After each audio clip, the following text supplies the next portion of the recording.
कामयाबी जो बशयूं थव हिकु ईमान बियो अमाल। इन्नल्लज़ीना आमनू व अमिलुस्सालिहात, बेशक उहे माण्हू जिन ईमान आंदो अल्लाह जी ज़ात ते, अल्लाह जे रसूल ते ऐं आख़िरत ते। ईमान आण खां बाद सुम्ही न पिया, ईमान आण खां बाद कमज़ोर न थिया, ईमान आण खां बाद में पंहिंजे मथां काई ज़िम्मेवारी न सम्झूं ये न, बल्कि ईमान आण खां बाद अमाल शुरू कयूं, अल्लाह जे ॾसल रस्ते ते ईमान वारी ज़िंदगी गुज़ारियूं। अल्लाह हुकुम कयो निमाज़ पढ़ो त निमाज़ पर शुरू कयूं, अल्लाह हुकुम कयो कुरान मजीद जी तिलावत कयो त कुरान मजीद जी तिलावत करण लगा। कॾहिं सूरत रहमान जी तिलावत पिया कनि, कॾहिं सूरत यासीन जी तिलावत पिया कनि।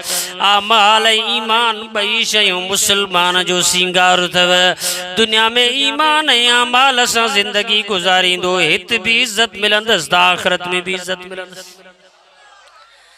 इन्नल्लज़ीना आमनू व अमिलुस्सालिहात, अल्लाह से फरमायो बेशक उहे माण्हू जिन ईमान आंदो अल्लाह ते ऐं आमाल साले कयो।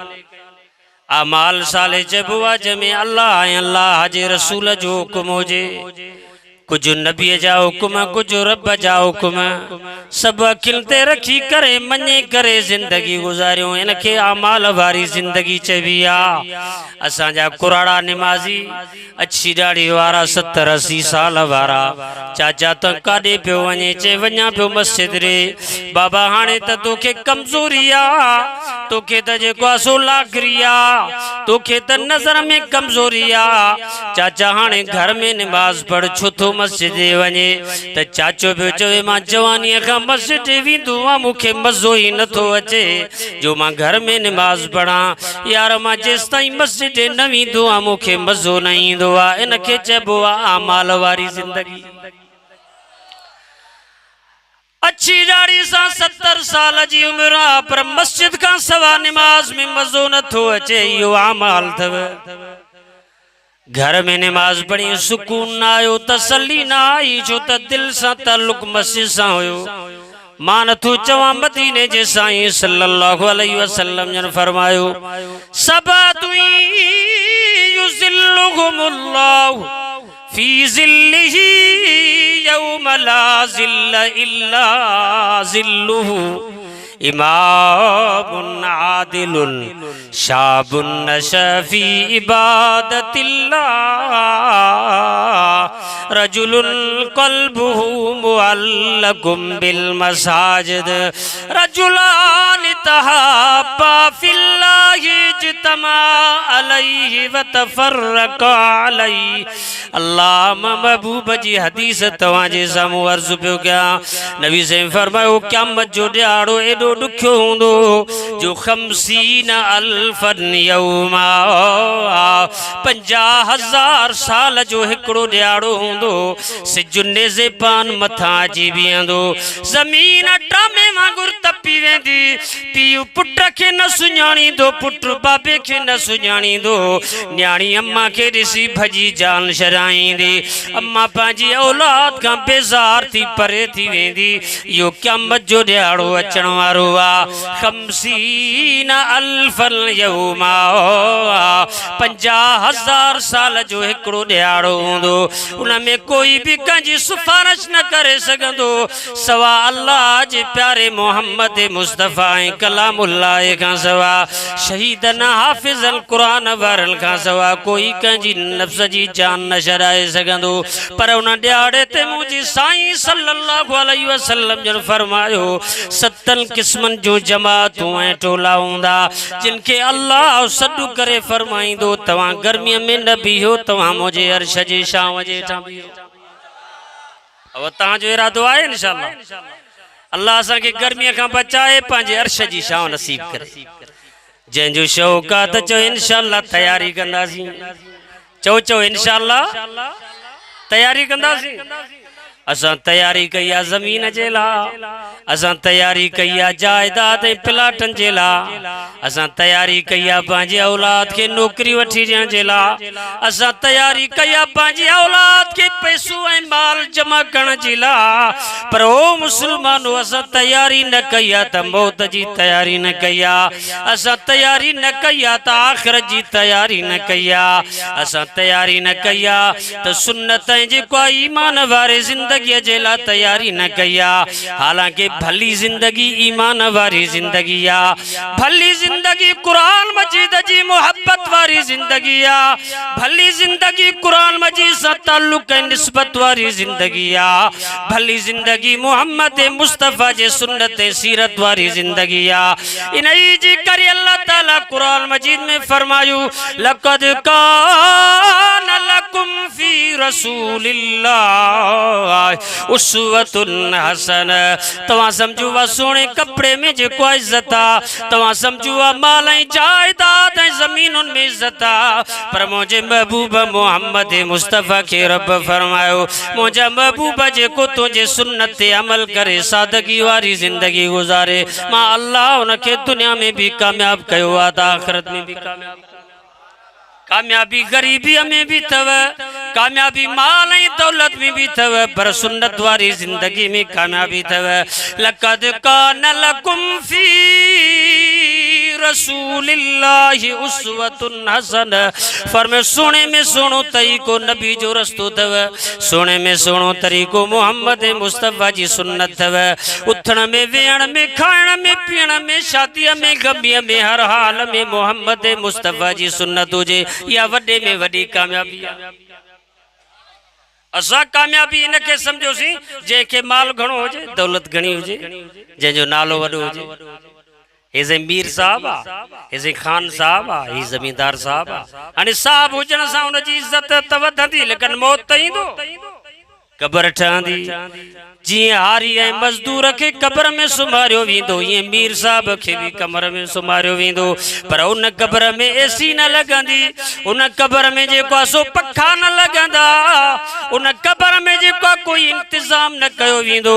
जीअं ग़रीब हारी मज़दूर खे कच्ची क़बर में सुम्हारियो वेंदो, ई मीर साहब खे जहाज़ मां लाहे भी उन क़बर में सुम्हारियो वेंदो। क़बर ॿिन्ही जी हिक जहिड़ी आहे त पोइ वॾाई छा ते आहे त क़ब्र छा ते आहे। मन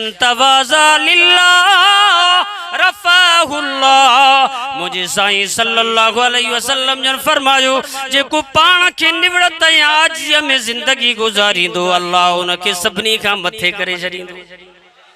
अरे यार, मथे हुजण ज़मीन जे करे न थव, मथे हुजण जेको माल ऐं दौलत जे करे न थव, मथे हुजण मोहम्मद मुस्तफ़ा जे सुन्नत जे करे थव। नबी से जो साहबी हज़रत अमर बिन आस उन जो नालो आहे रज़ी अल्लाहु ताला अन्हु। वञे तो रस्ते सां गवर्नर आ, वञी करे हिकड़ी कचहरी में वेठो, हेॾे तवज्जो करे ईमान ताज़ो थींदई। आयो कचहरीअ में, काफ़र वेठा, हेॾा अमीर साहब वॾा वॾा भोतार वेठा। इन्हनि भोतारनि चयो, बाबा हे आ मोहम्मद मुस्तफ़ा जो गवर्नर, इस्लाम जो हीरो बादशाह। कहिड़ो आहे? चए ही आहे। ॾिठऊं त कपड़नि खे चतियूं लॻियूं पियूं, ॾिठऊं त सादे लिबास में आहे, ग़रीब नज़र थो अचे। आहे केरु? चई गवर्नर आहे। असां वटि त MNA ऐं MP बि अलाए छा पाण खे सम्झंदा आहिनि। हो गवर्नर साहब हुयो, पोइ बि पुराणा कपिड़ा पाया। हज़रत अमर बिन आस अची वेठो, हाणे मानी खणी आया। चई बाबा काफ़रनि जा भी गवर्नर वेठा अथव, मुसलमाननि जो भी गवर्नर वेठो आहे। पुछा कयूं त बाबा ये किथां जो आहे? चई मदीने पाक जो आहे। सब जो सुभान अल्लाह। मोहम्मद मुस्तफ़ा जो गवर्नर आ, नबी जो गुलाम आ, मोहम्मद मुस्तफ़ा जी बादशाही संभालण वारो आ, नबी से जे उम्मत जे मथा सरबराही करण वारो आ। हज़रत अमर बिन आस रज़ी अल्लाह ताला नो कुर्बान वञा मोहम्मद मुस्तफ़ा जे शागिर्दनि तां। जी नबी से पाण सचो आ त मोहम्मद जा शागिर्द भी सच्चा आहिनि। उलाइका हुमुल मोमिनून हक़्क़ा उलाइका कल्लज़ीनम तहनल्लाहु कुलूबहुम लित्तक़वा। अल्लाह से फरमायो तवां जे इम्तिहान वठंदाओ, तवां जे पाड़े जा कारी साहब ईंदा उहे इम्तिहान वठंदा, तवां जे ॻोठ में इम्तिहान वठण जे लाइ साईं मीर हसन जा फर्ज़ंद साईं फारूक मंदींदा, तवां जे ॻोठ जो कारी साहब तवां जे ॿारनि खां इम्तिहान वठंदो। पर अल्लाह फरमायो मुंहिंजा महबूब तुंहिंजे अबू बकर, तुंहिंजे उमर, तुंहिंजे उस्मान, तुंहिंजे अली, तुंहिंजे सलमान, तुंहिंजे सुहेब ऐं तुंहिंजे बिलाल जे दिलनि जो इम्तिहान मां वरितो आहे। सभिनि जी दिलनि में मां रब जी मोहब्बत आहे। उलाइका लज़ीना अम्तहनल्लाहु कुलूबहुम लित्तक़वा। उन्हनि जी दिलनि में मां रब जो प्यार ऐं मोहब्बत आहे। इन जे करे सभु पास थी विया, सभु कामयाब थी विया। हिकिड़ो हमराह कारन कपड़नि में अची करे वात हणी करे चवण लॻो नबी जा सभु साहबा सच्चा कोन अथव, कुझु सही कुझु ग़लति, कुझु हेड़ा तेड़ा हुया, नऊज़ बिल्लाह। अल्लाहु अकबर कबीरा। पर मुंहिंजे महबूब मोहम्मद मुस्तफ़ा सल्लल्लाहु अलैहि वसल्लम ऐलान फरमायो जेके मथे उघाड़ा पेरे उघाड़ा पंहिंजे सीने कुटण वारा साहबा जा दुश्मन तव्हां जे साम्हूं अची चवंदा त कुझु सचा कुझु कूड़ा, मां रब पाण ऐलान थो कयां उलाइका हुमुर राशिदून। मोहम्मद जा सभु साहबी सच्चा अथव। उलाइका हुमुल मोमिनून हक़्क़ा। ये त पक्का मोमिन अथव जेके मोहम्मद जे साम्हूं गोॾा भञी करे क़ुरान जो सबक़ नबीअ खां वरितो। मां चवंदो आहियां जीअं अबू बकर सच्चो आहे ईअं सुहिणो बिलाल बि सच्चो आहे। हथ मथे करे चऊं जीअं हज़रत उमर सच्चो आहे ईअं सुहिणो अली बि सच्चो आहे। जीअं सुहिणो अली सच्चो आहे ईअं सुहिणो हुसैन बि सच्चो आहे। असां त अहल बैतन जा बि ग़ुलाम आहियूं त असां सहाबा जा बि ग़ुलाम आहियूं। असां काणा न आहियूं बाबा, जेके काणा आहिनि उहे अहल बैतन जे नालो वठी करे सहाबा जी गिला था कनि। असां जूं ॿई अखियूं अलहमदुलिल्लाह आहिनि, हे सहाबा हे त अहल बैत। हिन अखि सां सहाबा खे ॾिसी सलाम पिया कयूं, चओ अल्हम्दुलिल्लाह। हिन अखि सां वरी असां अहल बैतन खे सलाम पिया चऊं। हो गिला पिया कनि त अबू बकर सिद्दीक़ जी गिला पिया कनि, हो गिला पिया कनि त हज़रत उमर ऐं उस्मान साईं जी गिला पिया कनि। वरी हज़रत अली ऐं हज़रत हसन ऐं हुसैन जी तारीफ़ पिया कनि, ॿारनि इमामनि जी तारीफ़ पिया कनि। असां पिया चऊं बाबा हीअ अखि असांजी अबू बकर उमर उस्मान आहे, त वरी हीअ अखि असांजी अली ऐं हसन ऐं हुसैन आहे। असां त अहल बैतन खे बि सच्चो था सम्झूं त सहाबा खे बि सच्चो था सम्झूं। इन खे चइबा उलमा देवबंद, जेके सहाबा खे बि पंहिंजे नबी जो ग़ुलाम था सम्झनि त अहल बैतन खे बि पंहिंजे नबीअ जो ग़ुलाम था सम्झनि। अब जॾहिं उस्ताद ई हिकिड़ो आहे, शागिर्द बि हिकु जहिड़ा आहिनि, त पोइ उस्ताद में कमाल हूंदो त शागिर्द बि कामयाब थींदा। पर जे नबीअ में तव्हां कमाल नथा सम्झो त पोइ चुका अबू बकर मां कढंदव। जेकॾहिं तव्हां नबी साईं में नुक्स ॾिसंदव त पोइ उमर साईं में नुक्स नज़र ईंदो। ओ मुसलमानो, जेकॾहिं तव्हां हज़रत मोहम्मद मुस्तफ़ा में का ख़ामी ॾिसंदव, नऊज़ बिल्लाह, उहा ख़ामी तव्हांखे सोणे उस्मान में नज़र ईंदी। पर जेकॾहिं असांजो नबी पाकन पाक आहे, चओ असांजो नबी हर ख़ामीअ खां पाक आहे। असांजो मोहम्मद चओ पाकन पाक आहे त मोहम्मद जा शागिर्द क़यामत ताईं चओ पाकन पाक आहिनि। असां त अबू बकर सिद्दीक़ खे पाक समझो आहे, असां हज़रत उमर साईं खे पाक समझो आहे। मां त वरी ईअं चवंदो आहियां जीअं मोहम्मद मुस्तफ़ा जा सोहरा पाक आहिनि, नबी साईं जा न्याणा बि पाक आहिनि। अब चूंडे ॾिनई न अल्लाह से, हज़रत अबू बकर साईं नबी साईं जो छा थींदो आहे बाबा? सोहरो आहे। ॻाल्हायो न, छा थींदो आहे बाबा? सोहरो थींदो आहे। असां दुश्मन सां कॾहिं बि रिश्तो न कंदासीं, दुश्मन जे घरां न्याणी न वठंदासीं, न ॾींदासीं। पर वाह मोहम्मद मुस्तफ़ा, तव्हांजे अज़मत तां क़ुर्बान वञा जो तव्हांजी घरवारीअ जी, तव्हांजे बीबीअ जी चूंड रब आसमान खां करे जिब्रील खे मोकिलियो आहे। अम्मा आयशा जी आसमान ते चूंड थी आहे, घर मोहम्मद मुस्तफ़ा जो रोशन थियो। क्या मत जी मोहम्मद मुस्तफ़ा सच्चो हुआ तो उन जी घरवारी अम्मा आशा भी पाका, अम्मा आशा जो बाबू अबू बकर भी पाका जी नबी सही पाण न्याणो थी करे अबू बकर जे घरां घोट बणियो आ। ये अबू बकर सिद्दीक वरी मोहम्मद मुस्तफ़ा जो सोहरो बणियो आ। वरी जे करे हजरत उमर सही ते नजर कयूं अम्मा बीबी हफ्सा जो बाबू आ ऐं बीबी हफ्सा सा मोमिनन जी अम्मा है मोहम्मद मुस्तफ़ा जी घरवारी आ। जी अबू बकर सिद्दीक जी न्याणी अम्मा आशा पाक आई, उमर जी न्याणी अम्मा हफ्सा भी पाक आ। ये बई मोहम्मद मुस्तफ़ा जो बीबियूं आहिनि त अबू बकर ऐं उमर मोहम्मद मुस्तफ़ा जा सोहरा आहिनि। जी नबी सही पाण पाक आ त मोहम्मद मुस्तफ़ा जा बई सोहरा क़यामत ताईं पाक आहिनि। उलाइका हुमुल मोमिनून हक़ा जी मोहम्मद मुस्तफ़ा पक्को ईमान वारो आ, ईमान जो बुनियाद आ। ये अबू बकर उमर भी नबी से जा प्यारा आहिनि, ईमान वारा आहिनि। वरी हज़रत उस्मान ते नज़र कर, मुझो सुनो उस्मान मोहम्मद मुस्तफ़ा जो न्याणो आ।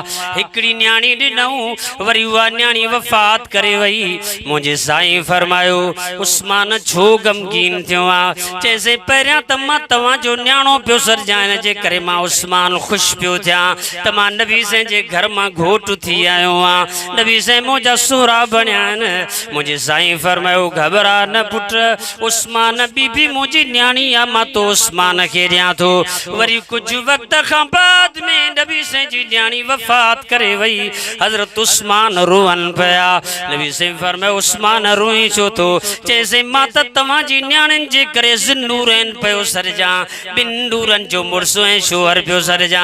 साईं मूंखे वॾो इज़ाज़ मिलियो, पर मुंहिंजा महबूब जॾहिं तव्हां जूं ॿई न्याणियूं दुनिया छॾे वियूं, हाणे त मां तव्हां जो न्याणो ई न रहियुसि, मां हिन ॾुख में आहियां। नबी से फरमायो उस्मान न रो, मां मोहम्मद मुस्तफ़ा तुंहिंजे लाइ दुआ घुरी आहे, अल्लाह खे अर्ज़ु कयो आहे हे त ॿ न्याणियूं आहिनि, पर जेकॾहिं 40 न्याणियूं मां मोहम्मद मुस्तफ़ा खे रब ॾियां त मां उस्मान खे वारे वारे ते ॾींदो वञा। साहबा सभु भलारा अथव, चओ बाबा साहबा सभु। जेको माण्हू साहबा इकराम जे लाइ घटि वधि ॻाल्हाए थो न हिनखे ईमान आहे न हिन जो मोहम्मद मुस्तफ़ा सां ठाव आहे। इहो नबी जो बि दुश्मन आहे त इस्लाम जो बि दुश्मन आहे। असां इस्लाम ते बि ईमान था आणियूं त मोहम्मद मुस्तफ़ा जे ख़तम नबूअत जे बि ईमान आणियूं था। असांजो नबी सचो आहे त चओ मोहम्मद जा यार बि सचा आहिनि। हुसैनी उहो आहे जेको 5 वक़्त नमाज़ पढ़े। अब ॻाल्हि साफ़ थी वई कि न? हाणे तव्हां अल्हम्दुलिल्लाह कोशिशि कंदो न बाबा, सभु नमाज़ पढ़ंदव न इंशाअल्लाह? इंशाअल्लाह त चओ, पोइ अल्लाह तौफ़ीक़ ॾींदो भला। बाक़ी हमरा त सही पोषण कुले ते कई बीठा आहिनि, चइसि हुसैन करबला में पढ़ी हो असांजी जान छॾायो, अरे हो पंहिंजो कर्ज़ लाहे। अल्लाह जेको फर्ज़ कयो आहे उहो सभिनी ते फर्ज़ आहे सवाइ अंबिया जे। जेके भी इंसान आहिनि सभिनी ते नमाज़ फर्ज़ ज़रूरी आहे। इन जे करे अंबिया मासूम आहिनि, बाक़ी सभु गुनाहगार आहियूं।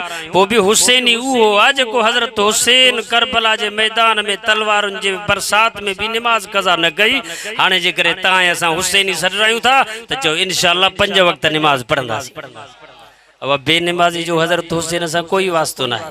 चो चो चो कोई वास्तो ना है। जेकर चाहो था त असां हुसैनी थियूं दुनिया में त पोइ हज़रत हुसैन खे राज़ी करण जे लाइ तव्हांखे 5 वक़्त आज़ान ॿुधण खां पोइ नमाज़ पढ़णी पवंदी इंशाअल्लाह। पोइ हिकिड़ी मस्जिद घर जे वेझो आहे उते पढ़ो, वरी अञा जे करे तव्हां ॿाहिरि था वञो, ॿाहिरि वञी मस्जिद ॾिसो वरी उते नमाज़ पढ़ो। लेकिन नमाज़ फ़र्ज़ आहे, इहो हर हाल में तव्हांखे पढ़णी पवंदी। पोइ छा इरादो आहे? नमाज़ पढ़बी इंशाअल्लाह? भाउ नज़र पढ़बी नमाज़ इंशाअल्लाह? न बाबा तूं त नमाज़ी आहे। मां ॻाल्हि इहा कई त जीअं सभु पक्का थियनि, नज़र खे ॾिसी सभु चवंदा बाबा असां बि नमाज़ी आहियूं। छो त नमाज़ी अल्लाह ऐं अल्लाह जे रसूल जो प्यारो आहे। चओ चओ बाबा नमाज़ी अल्लाह जो ऐं अल्लाह जे रसूल जो। तव्हां चवंदो मौलवी साहब इहा फतवा काॾो आंदई त नमाज़ी अल्लाह ऐं अल्लाह जे रसूल जो प्यारो आहे? इहा फतवा बि मोहम्मद मुस्तफ़ा जी आहे। नबी से जो सहाबी आहे जेको मुंहिंजे महबूबा मोहम्मद मुस्तफ़ा सल्लल्लाहु अलैहि वसल्लम जी ख़िदमत कंदो आहे। मुझा साईं मस्जिद नबी मींदान मुझे साईं जी जुत्ती मुबारक खणी करे रखंदो आ कुर्बान वञा नबी से जे खादिमन ऐं गुलामन तां जी मुर्शिद जी मुरीद खिदमत कंदो आ शागिर्द उस्ताद जी खिदमत कंदो आ पुत्र पंहिंजे बाबे जी खिदमत कंदो आ ये मुसलमानो मोहम्मद मुस्तफा जा सहाबा नबी जी खिदमत कंदा आहिनि नबी से जो सहाबिया मोहम्मद मुस्तफा जी खिदमत कंदो आ अल्लाह मां सजी रात नबी जे सहाबा जो शान बयान कयां खुदा जी जात जो कसम आ कुरान सजो मोहम्मद जे सहाबा जे शान में भरियल आ हाणे कुरान मजीद में भी नबी जे सहाबा जो शान आल बैतन जो भी शान त हदीस में भी कुरान में भी मोहम्मद मुस्तफा जे आल बैतन सहाबा जो शान आ हाणे मां तव्हां जे सामूं सहाबी जी ॻाल्हि ॿुधायां जे सहाबीअ खे नबी से पारत फरमाइनि था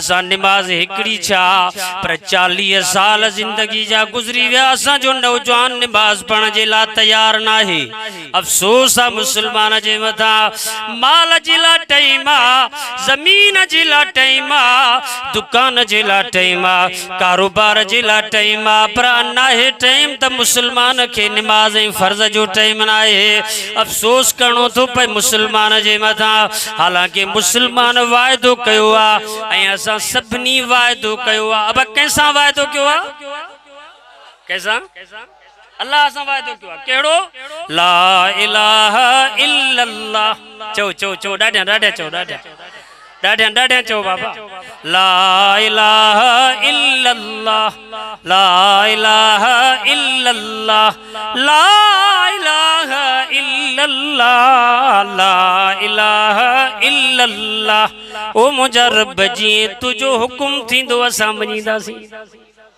अब ला इलाहा इल्लल्लाह जी माना इहा अथव जीअं अल्लाह चवंदो ईअं कंदासीं चओ चओ जीअं अल्लाह चवंदो उहे कंदासीं असां वाइदो रब सां कयो आहे हिते आज़ान ॿुधण खां बाद में ज़मीन ते वेही कचहरियूं कंदासीं अफ़सोस न आहे त ॿियो छा आहे 40 साल असांजे मुसलमान जी उमिरि आहे पर बनीअ में वक़्तु विञाईंदो मस्जिद जे वेझो न ईंदो अफ़सोस न आहे त ॿियो छा आहे असां त वाइदो करे आया आहियूं ला इलाहा इल्लल्लाह नाहे कोई हुकुम हलाइण वारो सवाइ अल्लाह निमाज़ अल्लाह जी आहे सजदो कंहिंजो आहे बाबा अल्लाह जो आहे हज़रत अली सजदो नथो छॾे सुहिणो हुसैन सजदो नथो छॾे त असां सजदो छो छॾींदासीं तंहिंजे करे वाइदो करियासीं ला इलाहा इल्लल्लाह वरी ॿियो वाइदो कयोसीं काइनात जे मोहम्मद मुस्तफ़ा आख़िरी नबीअ सां मुहम्मदुर रसूलुल्लाह अब इन में वाइदो अथव कलमे में वाइदो कहिड़ो आहे साईं जीअं अल्लाह चवंदो ईअं कंदासीं ॿिए जो हुकुम न मञींदासीं जीअं मोहम्मद मुस्तफ़ा जो हुकुम थींदो ईअं कंदासीं ॿिए जो हुकुम न मञींदासीं अब हाणे हिकिड़ो हुकुम कंहिंजो अल्लाह जो ॿियो हुकुम कंहिंजो आहे रसूल जो ॿिन्ही जो मञींदव इंशाअल्लाह हाणे साहबी सगोरो नबी साईं जी जुत्ती मुबारक खणी पासे ते रखे थो नबी साईं फारिग था थियनि निमाज़ पढ़नि था वरी ॿार थो अचे त साईं जी जुत्ती मुबारक सिधी थो करे साईं जो आसो मुबारक साईं जे हथ में थो ॾे कुर्बान वञा मोहम्मद मुस्तफ़ा जे शागिर्दनि तां नबी साईं जी ख़िदमत था कनि जीअं मुर्शिद जी मुरीद ख़िदमत कंदो आहे ई नबी साईं जो सहाबी ख़िदमत थो करे कुर्बान वञा मोहम्मद मुस्तफ़ा जे सहाबा तां सहाबी सगोरो जुत्ती मुबारक रखी करे नबी से की पाराई करे नबी से गड तो हले मोजा साईं अॻिते हली करे पुछा था फरमाइनि ओ मुंहिंजा बच्चा तू 30-40 साल मां मोहम्मद मुस्तफ़ा जी ख़िदमत कई आहे हाणे ॿुधा जेका चवे त मां रब खां वठी ॾियां जेका घुरे त मां रब खां वठी ॾियां साहबी ख़ुशीअ में चवे थो जी मुंहिंजा साईं मुंहिंजा महबूब मूंखे कंहिं शइ जी ज़रूरत न आहे मां सुबुह बि तव्हां सां गॾु मां शाम भी तवां सां गॾु मां रात भी तवां सां गॾु मां ज़िक्र में भी तवां सां गॾु मां निमाज़ में भी तवां सां गॾु ओ मुंहिंजा महबूब मां जंग में भी तवां सां गॾु मां जिहाद में भी तवां सां गॾु ॿियो अञा मूंखे छा खपे वरी भी मुंहिंजे साईं फरमायो माशित या साहबी अञा जेका शइ घुरी त मां रब खां वठी ॾियां छो त 40 साल तो मां मोहम्मद जी ख़िदमत कई आहे पुट घुरे त मां वठी ॾियां न अल्लाह खां चई साईं मां छा घुरंदुसि आखिर सोचई त हाणे नबी साईं चुप नथा कन साईं जन मूंखां ॾाढो राज़ी आहिनि इन जे करे कुझु भला घुरां पोइ छा घुरी असां मां हुजऊं हा त चऊं हा साईं मिल्कियत खपे अॼु बुख पैसे जी आहे बाबा हर कंहिंखे हर हिकु ईअं चवंदो न मूंखे माल खपे अॼु बेनज़ीर जे पैसनि ते असां जूं मायूं हितां वञी वेचारियूं धिका खाई शाम ताईं मोटनि थियूं परेशान थियनि थियूं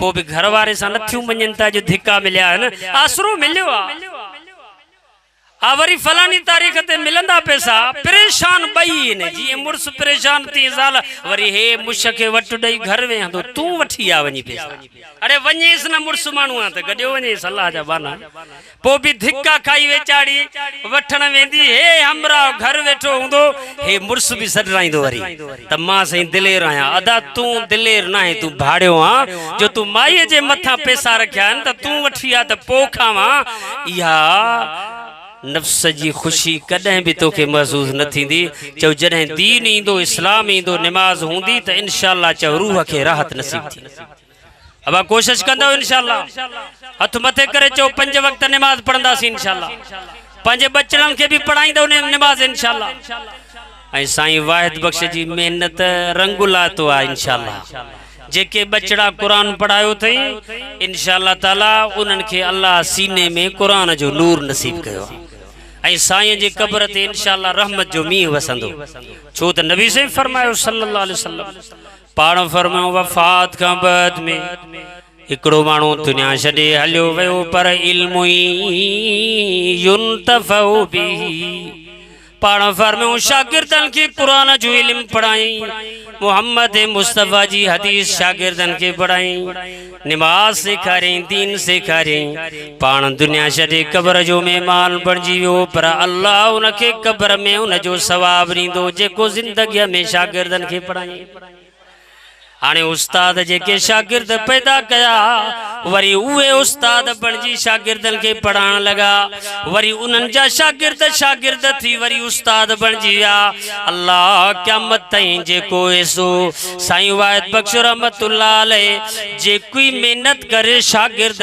तैयार करे विया वरी उन्हनि खे कुरान मजीद जी दौलत मिली वरी उन्हनि ॿियनि शागिर्दनि खे पढ़ायो क़यामत ताईं इन जो सवाब साईं खे क़ब्र में मिलंदो रहंदो ऐं नबी से फरमायो सल्लल्लाहु अलैहि वसल्लम वलदुल सालिहुल यदूलहु औलाद एड़ी पोयां छॾे वियो आहे जेके नमाज पढ़ी पंहिंजे बाबे खे दुआ कनि चोर न हुया लोफर न हुया शराबी न हुया व्याजी न हुया एड़ा बच्चा छॾे वियो जेके नमाज पढ़ी चवनि पिया या अल्लाह मुंहिंजे बाबे खे माफ़ कजांइ जंहिं असांखे 83 पारा कुरान पढ़ायो वरी या न्याणी दुआ थी घुरे या अल्लाह मुझे बाबे मुखे कुरान पढ़ायो मुझी अम्मा मुखे कुरान पढ़ायो इन न्याणीअ जे दुआ जे करे बाबे जी कब्र रोशन थींदी इन न्याणीअ जे दुआ जे करे अम्मा जी कब्र रोशन थींदी अल्लाहु अकबर कबीरा भाऊ मोहम्मद शरीफ जेका मेहनत करे मस्जिद ठाही आ खुदा जी ज़ात जो कसम आहे इन जो सवाब ॻोठ वारा न ॾींदा इन जो सवाब एॾो वॾो आहे जो मुंहिंजे महबूब मोहम्मद मुस्तफ़ा सल्लल्लाहु अलैहि वसल्लम जन फरमायो जंहिं मस्जिद शहराई मुसाफ़िर खानो ठहरायो रस्ते में नलको हणायो त माण्हू पाणी पीअंदा जेसि ताईं नलको हलंदो पाणीअ जो सवाब कब्र वारे खे मिलंदो रहंदो जेका मस्जिद ठहराई आहे इन मस्जिद में तॾनि जो इंतज़ाम कयईं इन मस्जिद में सिरुनि जो इंतज़ाम कयईं इन मस्जिद में जेको आहे सफ़ाईअ जो इंतज़ाम कयईं इन मस्जिद में उस्ताद रखियईं इन मस्जिद में शागिर्दनि वेही करे अदब सां कुरान मजीद जो इल्म पढ़ियो हाणे भाऊ त वफ़ात करे कब्र जो मेहमान बणिजी वियो 50 बार कुरान मजीद पढ़नि था त 50 जो सवाब ही कब्र वारे खे नसीब थी नबी से फरमायो सल्लल्लाहु अलैहि वसल्लम जेकी शय दुनिया में ठाहे विया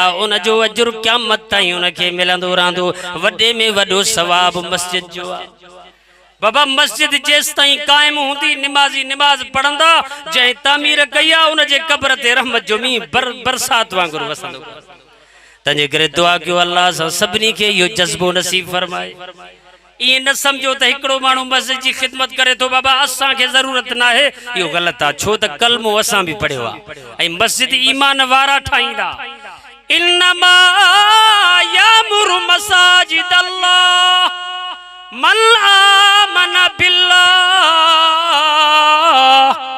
अल्लाह से फरमाओ जंहिंखे मां ईमान नसीब कयो आहे उहे मस्जिद जी तामीर कंदा, बेईमान मस्जिद जे वेझो ई न वेंदा। अल्लाह ईमान सां गॾु मस्जिद जी ख़िदमत नसीब करे। इन जहिड़ो ॿियो कोई मोमिन न अथव। मोमिन खे ईमान मस्जिद मां मिलियो आहे ऐं मस्जिद जी राहत क़यामत ताईं मुस्लमान खे नसीब थींदी आहे। इन जे करे बाबा क़यामत जे ॾींहुं नबी साईं फरमायो, चओ सल्लल्लाहु अलैहि वसल्लम, मुंहिंजे साईं फरमायो मस्जिद जो टुकड़ो अहिड़ो आहे दुनिया जूं जायूं बंगला सब खत्म थी वेंदा, जीअं हो अल्लाह जो अमर थींदो क़यामत कायम थींदी। हर शइ तीअं तूफ़ान वांगुरु ख़त्म थी वेंदी। जीअं वाचुड़ो ईंदो आहे, हवा ईंदी आहे त उन में तव्हां कख ऐं पन बि ॾिसंदा आहियो। ईअं कखनि ऐं पननि वांगुरु तव्हांखे जबल ऐं जायूं सभु उॾंदे नज़र ईंदा। अहिड़ो क़यामत जो ॾींहुं ख़तरनाक हूंदो। पर मुंहिंजे महबूब मोहम्मद मुस्तफ़ा सल्लल्लाहु अलैहि वसल्लम जन फरमायो मस्जिद जो टुकड़ो जीअं ॾिसो था ईअं हूंदो, इनखे लोॾो ई न ईंदो। अल्लाह हुकुम फरमाईंदो इन टुकड़े खे, इहो टुकड़ो हितां खजी करे जन्नत जे विच में वञी पवंदो। ऐं अल्लाह पुछा फरमाईंदो ओ मस्जिद जा टुकड़ा तुंहिंजो मुतालबो कहिड़ो आहे? या अल्लाह मुंहिंजो मुतालबो ही आहे जेके वुज़ू करे घर खां मुंहिंजे टुकड़े जे मथां निमाज़ पढ़ाईंदा हुआ ऐं मूंखे मस्जिद जो पाक टुकड़ो सम्झंदा हुआ। ओ मुंहिंजा रब हाणे मुंहिंजे मथां उन्हनि खे विहारे जन्नत जी राहत नसीब फरमा। इहो जन्नत जो टुकड़ो जन्नत जे विच में इहो मस्जिद वारो टुकड़ो असांजी सिफारिश कंदो। बाबा इहा सवली ॻाल्हि आहे की न कोन्हे? पोइ अहिड़ी सिफारिश जो असांजी थिए जो मस्जिद जो टुकड़ो जन्नत जे विच में असांजी सिफारिश करे चवे या अल्लाह उन्हनि जमातनि खे मुंहिंजे मथां विहार, तव्हां काथे बि क़यामत जे मैदान में हूंदव अल्लाह घुराए तव्हांखे जन्नत जे उन मस्जिद वारे टुकड़े जे मथां विहारींदो ऐं मस्जिद जी सिफारिश क़बूल फरमाईंदो। मां तव्हांखे दुआ करण आयो आहियां अल्लाह तव्हांखे 5 वक़्त निमाज़ जो पाबंद बनाए। अल्लाह असांजे अंबड़ियुनि न्याणियुनि सभिनी खे निमाज़ी बनाए। अब निमाज़ पढ़ण वारनि जे पेशानीअ ते नूर थींदो क़यामत जे ॾियारे ऐं क़ब्र मां उथंदा त 5 ई उज़वा चोॾीं जे चंड वांगुरु चमकंदा। पोइ छा बाबा निमाज़ पढ़बी इंशाअल्लाह? बाबा पंहिंजे घर खे निमाज़ सां आबाद कबो इंशाअल्लाह।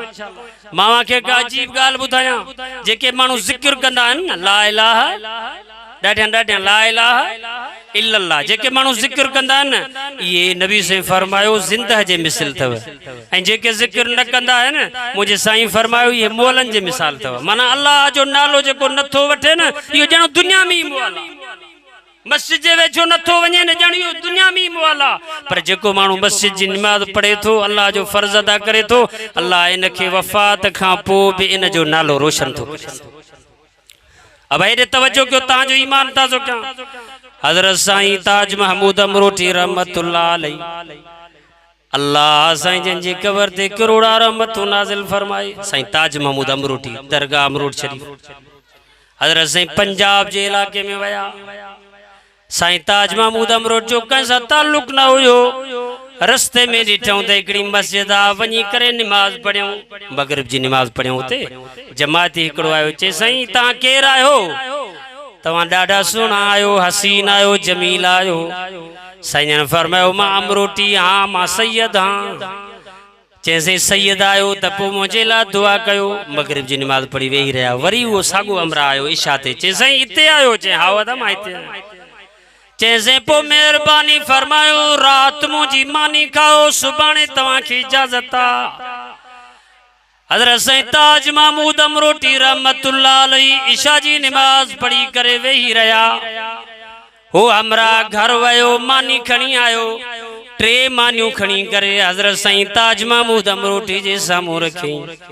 हज़रत साईं ताज महमूद अमरोटी मानी खाई करे निंड कई, रात गुज़री वई। वरी सुबुह थियो, ओ मुंहिंजी अम्मा, मुंहिंजी भेण, मुंहिंजी न्याणी, मां तोखे आमाल ॿुधाए थो वञाए।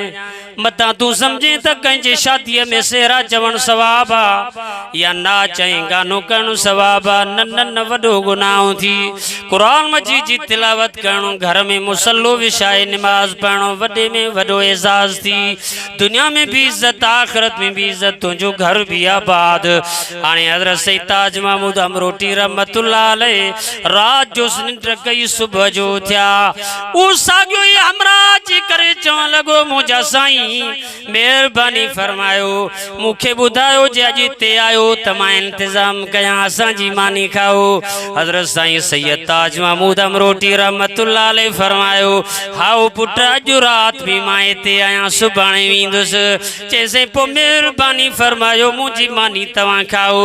अम्मा भेण न्याणी मानी पचाए रात जे टाइम ते 2 मानियूं ॾिनऊंसि। वञो ताज महमूद अमरोटीअ खे मुंहिंजी मानी पहुचायो। साईं जन रात जो मानी खाई निंड कई। वरी सुबुह थियो, वरी साॻो हमरा आयो। जैसे महिरबानी फरमायो रात तव्हां हिते हुजो, असांजो इकराम क़बूल कयो। हज़रत सईद ताज महमूद अमरोटी रहमतुल्लाह अलैह फरमायो पुट 3 ॾींहं महिमानी हूंदी आ। अॼु रात आख़िरी भी मां तव्हां वटि रहंदुसि, सुभाणे मां हलियो वेंदुसि। हज़रत सईद ताज महमूद अमरोटी रहमतुल्लाह अलैह रात जो रहिया। घर जो वियो, पुछा कई बाबा मानी आहे? महिमान अमरोट शरीफ जो सैयद सगोरो रहियल आ। चए आओ मानी आहे पर हिकिड़ी मानी आ, असां वटि ॿियो अटो ई न आहे, ग़रीब माण्हू आहियूं। हज़रत सईद ताज महमूद अमरोटी रहमतुल्लाह अलैह फरमायो ठीकु आहे हिकिड़ी मानी खणी आ। हिकिड़ी मानी खाधई। सुबुह थियो त पुछा कई चइसि हिते आयो या वेंदो? चए बाबा मां वेंदुसि ज़रूर, पर मां तोखां हिकिड़ो सुवाल ज़रूर कंदुसि। जेके 3 रातियूं मां हिते गुज़ारियो आ मूंखे एतिरो मज़ो अमरोट शरीफ में भी न आयो आ जेको तुंहिंजे मस्जिद में 3 रातियूं मूंखे मज़ो आयो। जैसे मसइलो छा आहे? असां वटि दरगाह त कोन्हे, असां त ग़रीब मिस्किन माण्हू हारी माण्हू आहियूं। तव्हांखे मज़ो असां वटि छो आयो? साईं फरमायो जेके 3 रातियूं, जेकी पहिरीं रात 3 मानियूं खणी आए, तव्हांजी मानी पचाइण वारी औरत का अल्लाह जी प्यारी बानी हुई जो 3 दफ़ा रात जो मूंखे नबी साईं जी ज़ियारत नसीब थी। वरी तव्हां ॿी रात 2 मानियूं खणी आयो त मां ताज महमूद अमरोटी खे 2 दफ़ा नबी साईं जी ज़ियारत नसीब थी। जॾहिं 3 रात थी वरी हिकिड़ी मानी खणी आयो त मूंखे सॼी रात में 1 दफ़ो नबी साईं जी ज़ियारत नसीब थी आहे। यार कमाल वारियूं मायूं आहिनि तव्हांजूं, कमाल वारियूं औरतूं आहिनि तव्हांजूं, अल्लाह जूं प्यारियूं बानियूं आहिनि जो अल्लाह जी इबादत करण वारियूं आहिनि। पुछा केसि पुट तूं छा कंदो आहे? जैसे मां मज़दूरी कंदो आहियां, तगारी खणंदो आहे। चए बाबा तुंहिंजी औरतुनि में एॾो कमाल छाजो आहे? जवाबु ॾिनईं मुंहिंजूं औरतूं हाफ़िज़ाणियूं आलमाणियूं त न आहिनि त वीचारियूं साजड़ियूं। हिकिड़ी मुंहिंजी घरवारी आहे, हिकिड़ी मुंहिंजी न्याणी आहे। चए बाबा अमाल कहिड़ो आहे जंहिंजे करे रब राज़ी थियो अथनि? चइसि ॿियो कुझु न आहे, 5 वक़्त निमाज़ पढ़ंदियूं आहिनि। चए ॿियो छा कंदियूं आहिनि? चए 4 तस्बीहूं मग़रिब जे निमाज़ खां बाद में मां बि उन्हनि सां गॾु कंदो आहियां, उहे भी पढ़ंदियूं आहिनि। मां पक समझो आहे त हिन ज़िक्र जे करे रब राज़ी थियो आहे। अब 4 तस्बीहूं समझो था न? कादरी सिलसिले जो जेको ज़िक्र अथव, हाणे तव्हां कादरी सिलसिले जो ज़िक्र कंदव न इंशाअल्लाह। सभु ॾाढियां ज़िक्र कयो ला इलाहा इल्लल्लाह, ॾाढियां कयो बाबा, तव्हांजो ईमान ताज़ो थिए। ला इलाहा इल्लल्लाह, ला इलाहा इल्लल्लाह, ला इलाहा इल्लल्लाह। हिकिड़ी तस्बीह पूरी थी वई, वरी ॿी तस्बीह शुरू कयूं इल्लल्लाह इल्लल्लाह इल्लल्लाह इल्लल्लाह इल्लल्लाह। इनखे कादरी ज़िक्र चइबो आहे। जेके हज़रत अब्दुल कादिर जीलानी पीरान पीर साईं जा मुरीद आहिनि उहे 4 तस्बीहूं पढ़ंदा आहिनि। अल्लाह उन ज़िक्र जे करे घर में रहमतूं नाज़िल कंदो आहे। जैसे ॿियो न आहे, ला इलाहा इल्लल्लाह इल्लल्लाह अल्लाह अल्लाह जल्ल शानहू, ये 4 तस्बीहूं रोज़ानो पढ़ंदा आहियूं।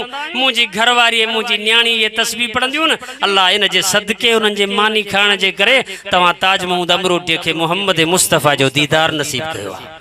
सो बाबा जंहिं घर में अल्लाह जो नालो हूंदो इंशाअल्लाह चओ उहो घर आबाद ई आबाद हूंदो। आख़िरी ॻाल्हि हेरे तवज्जो कर, तुंहिंजो ईमान ताज़ो कयां। तव्हांखे मां पहिरियों ई ॿुधायो ॿुधायो त 7 माण्हू अर्श जे शाम जे हेठां हूंदा। अॼु तव्हां जेके हिन ॻोठ वारा आहियो छुटा साहब, मां अॼु तव्हांखे उहे उन्हनि जूं निशानियूं ॿुधायूं थो वञा ऐं तव्हां बि मूंसां वाइदो कयो त इंशा अल्लाह उन्हनि निशाननि ते अमल कंदासीं ऐं पोइ क़यामत जे ॾींहुं सभु अर्श जी छांव जे हेठां हूंदासीं इंशा अल्लाह।